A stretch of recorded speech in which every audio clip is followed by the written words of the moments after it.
العلم ان کان اذعان للنسبت فتصدیق وإلا فتصور. اس عبارت کی تقریر ہمیں ایک چیز کا ادراک ہوگا یا متعدد کا ادراک ہوگا. ایک چیز کا ادراک ہے پہلا قسم تصور جیسے کہ زید، یا متعدد کا ادراک ہے. پھر ان میں نسبت ہے یا نسبت نہیں ہے. نسبت نہ ہو دوسرا قسم ادراک ہے جیسے زید عمر. یا بھائی جو ہے نا کہ متعدد کا ادراک ہو ان میں نسبت ہو، پھر وہ نسبت تامہ ہے یا نسبت غیر تامہ ہے، نقص ہے. اگر وہ نسبت غیر تامہ ہے تو ان غیر تامہ کا ادراک، نسبت غیر تامہ کا ادراک یہ تصور کا تیسرا قسم ہے. یا متعدد کا ادراک ہے ان میں نسبت ہے، وہ نسبت پھر یہ نا تامہ ہے. پھر نسبت تامہ ہے کہ خبریہ ہے یا انشائیہ ہے. اگر وہ نسبت تامہ انشائیہ ہے یہ تصور کا چوتھا قسم ہے. یہ ہے جیسا کیا کہو اضرب لا تصرف. یا جو ہے نا کہ نسبت کا ہمیں ادراک ہے، وہ نسبت ہے بھی تامہ خبریہ. پھر جو ہے جب ادراک کیا نفس ہے، نفس کے التفات توجہ کی یا التفات توجہ نہیں کی.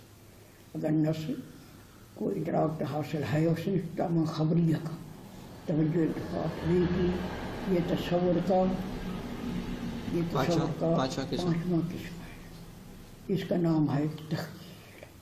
کفار کو تخیل تھی، یہ تصور کا قسم ہے، ان کو تصدیق حاصل جیسا تھا الذین آتیناہم الکتاب یعرفونہ کما یعرفون ابناءہم. یہ مرض سے یہ ادراک تصوری مراد ہے. اس کو کیا کہتے ہیں کہ تخیل کہا جاتا ہے. یا نسبت تامہ خبریہ کا بھئی ادراک ہے اور اس کی طرف نفس نے توجہ التفات بھی کی ہے. پھر نفس میں حالت انکاری پیدا ہوئی یا حالت انکاری پیدا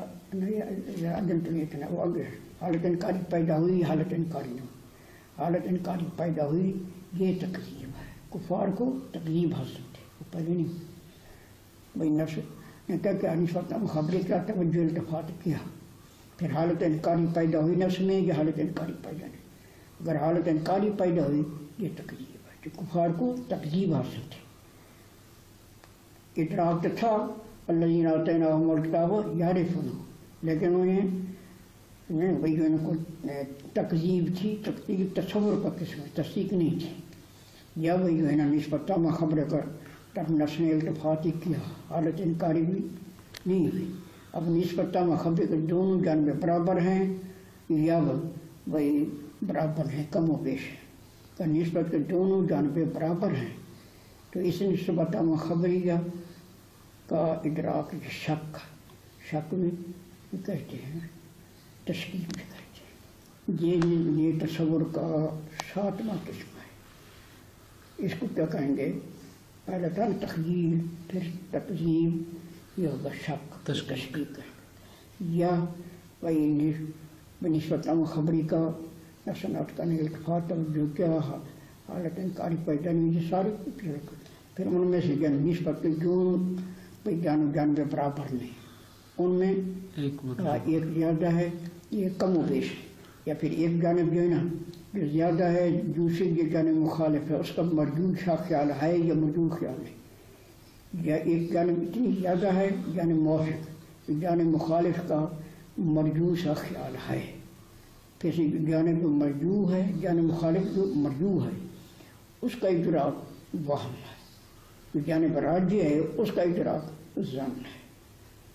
تو یہ جو ہے نا پھر تصور کے 8 قسم ہو گئے. کہ 4 قسم ہیں جن کا نام نہیں صرف تصور کہا جاتا ہے، 4 قسم جن کا مستقل نام ہے. بھائی تخیل، تکذیب، شک، وہم. یا نسبت کا تو ایک جانب پہ زیادہ ہے، اس کا اتنا جانب زیادہ ہے. دوسرا کا کمزور اور مرجوح خیال بنو، دوسرے جانب مخالف کا. اس جانب راجح کا ادراک ظن ہے. نہ وہ پہلے جانب رجحان پہلے آتے تھے، اس جانب راجیہ کا جواب جانب مخالف کا مرجوسا خیال بھی نہیں، اس جانب راجیہ کو کہتے ہیں جزم کہتے ہیں۔ پھر تصور کے 8 قسم ہو گئے، تصدیق کی پہلی تقسیم میں 2 قسم آ گئے، ایک ظن ایک جزم۔ پھر اب جزم کی تقسیم شروع ہوئی، یہ پہلی تقسیم ہے، اس میں تصور 8 قسم، تصدیق 2 قسم، ظن جزم۔ پھر جزم جو نسبت خبری کے ساتھ حاصل ہے، یہ جزم واقع کے مطابق ہے یا واقع کے مطابق نہیں؟ اگر یہ جزم واقع کے مطابق نہیں، تشکیک مشکک کے ساتھ حاصل و زائل ہوتا ہے یا تشکیک مشکک کے ساتھ زائل نہیں ہوتا؟ اگر تشکیک مشکک کے ساتھ زائل ہو جائے یہ تقلید مختی، تشکیک مشکک کے ساتھ زائل نہ ہو یہ جہل مرکب ہے۔ یہ 2 قسموں کا ہے، یہ جزم 2 قسموں کا، یا وہی جو ہے نا یہ وہی جزم جو حاصل ہے نسبت خبری کے ساتھ کہ یہ واقع کے مطابق ہے یا واقع کے مطابق نہیں، واقع کے مطابق نہیں ہے۔